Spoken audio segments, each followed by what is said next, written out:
ಶ್ರೀ ರಾಘವೇಂದ್ರ ಸ್ವಾಮಿಗಳ ಜೀವನ ಚರಿತ್ರೆಯ ಮುಂದಿನ ಅಧ್ಯಾಯ.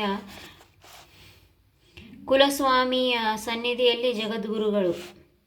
ಶ್ರೀ ರಾಘವೇಂದ್ರ ಸ್ವಾಮಿಗಳು ಶ್ರೀಶೈಲದಿಂದ ಹೊರಟು ಕುಲಸ್ವಾಮಿಯಾದ ತಿರುಮಲೆಯ ವೆಂಕಟೇಶನ ದರ್ಶನ ಮಾಡಲು ತಿರುಪತಿಗೆ ಬಂದರು. ಅಲ್ಲಿ ರಾತ್ರಿ ತಂಗಿದ್ದು ಪ್ರಾತಃ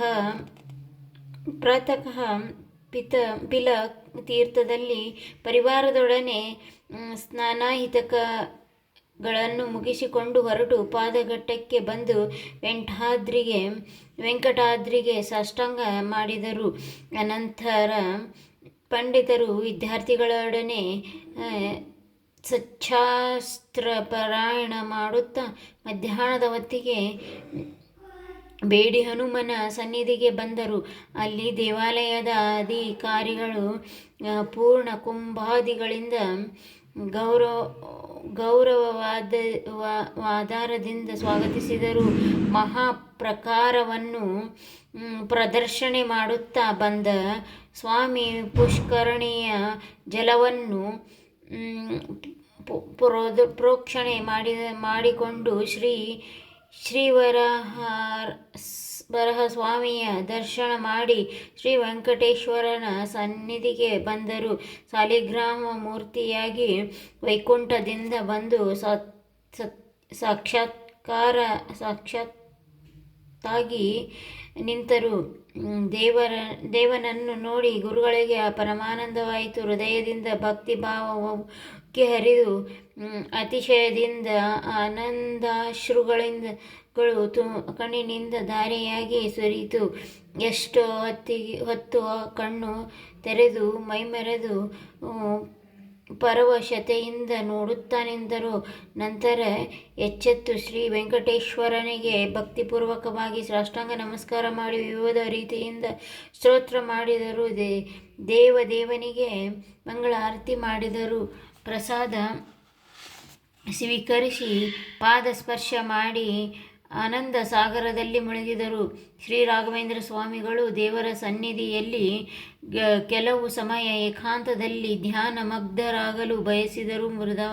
ವೃದ್ಧರಾದ ಅಲ್ಲಿಯ ಅರ್ಚಕರು ಈಗ ಬೇಡ, ಬೆಳಗಿನ ಜಾವ ಬಂದರೆ ಉತ್ತಮವಾಗಿರುವುದು ಎಂದು ಸೂಚಿಸಿದರು.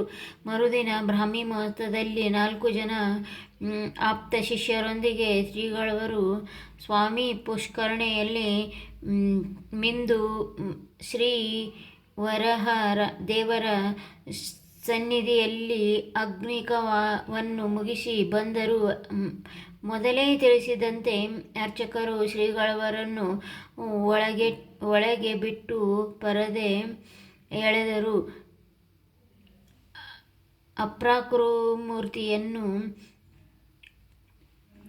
ಅಪ್ರಾಕೃತ ಮೂರ್ತಿಯನ್ನು ಧ್ಯಾನಿಸುತ್ತಿರಲು ಹೃದಯದಲ್ಲಿ ಗೋಚರನಾದ ಮೂರ್ತಿ ಮರೆಯಾದಾಗ ಕಣ್ತೆರೆದು ನೋಡುತ್ತಾರೆ.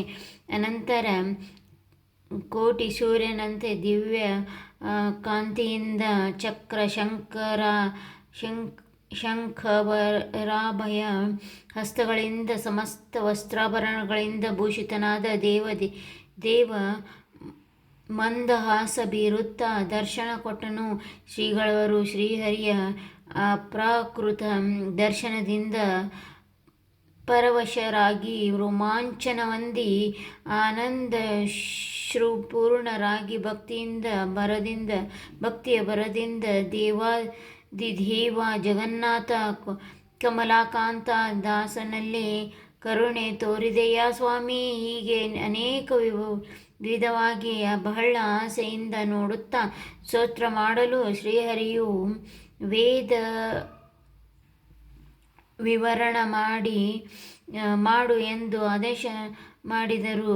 ಆಗ ಆ ಮಾತನ್ನು ಶಿರವಹಿಸಿ ನಮಸ್ಕರಿಸಲು ಆ ದೇವನ ಕೊರಳಲ್ಲಿಯ ತುಳಸಿಹಾರವು ಶ್ರೀ ರಾಘವೇಂದ್ರರು ಕುತ್ತಿಗೆಗೆ ಬಿತ್ತು.